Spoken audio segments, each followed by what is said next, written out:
ছবিটি একটু ভালো করে লক্ষ্য করুন। এই লোকটাকে কি চেনা যায়? কি খুব খারাপ একজন লোক, তাই না? হ্যাঁ, আসলেও খারাপ।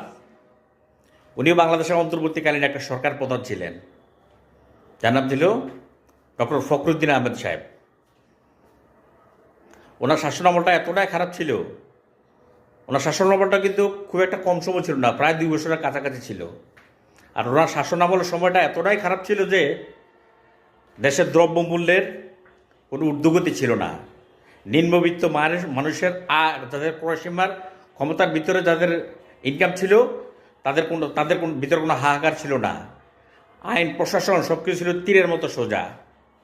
হ্যাঁ, ওনার একটা উপদেষ্টা মণ্ডলীর সদস্য ছিল, যার মধ্যে কয়েকজনের নাম আমার এই মুহূর্তে মনে আছে। ডাক্তার জিল্লুর রহমান সাহেব, ডাক্তার তোফল এইচ চৌধুরী, যিনি স্কোয়ার গ্রুপ অফ ইন্ডাস্ট্রিজের ডিরেক্টর মালিক। হ্যাঁ, তারা এতটাই খারাপ ছিল যে পরবর্তী সরকার ক্ষমতা আসার পরে তদন্ত করে তাদের বিরুদ্ধে কোনো দুর্নীতির অভিযোগ পায় নাই।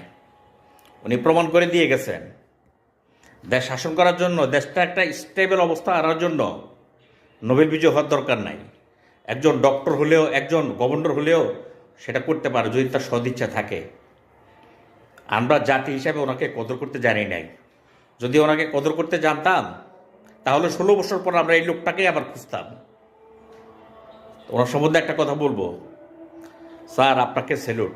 আপনি যেখানে থাকুন ভালো থাকুন। স্যার যদি বলতে হয় তাহলে আপনাকে বলবো।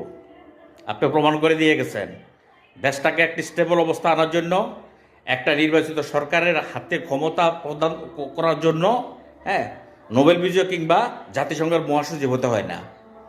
সৎ উদ্দেশ্য, সৎ মনোভাব, সৎ চিন্তা থাকলে আপনার মতো একজন লোকের দ্বারাই সম্ভব।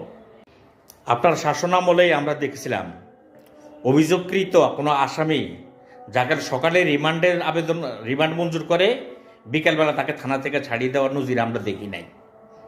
যার বিরুদ্ধে অভিযোগ ছিল তদন্ত হয়েছিল। আপনি আইনটাকে সঠিকভাবে নিয়ন্ত্রণ করছেন। আমরা দেখছি কোনো অপরাধী তার অপরাধ স্বীকার করে থানা জ্বালিয়ে দেওয়ার কথা বলে, পুলিশ হত্যার কথা বলে 24 ঘন্টার ভিতরেই তার জামিন হয়ে গেছে। এ ধরনের নজির আমরা দেখি নাই। সেজন্য আপনাকে বারবার স্যালুট করতে ইচ্ছে করে।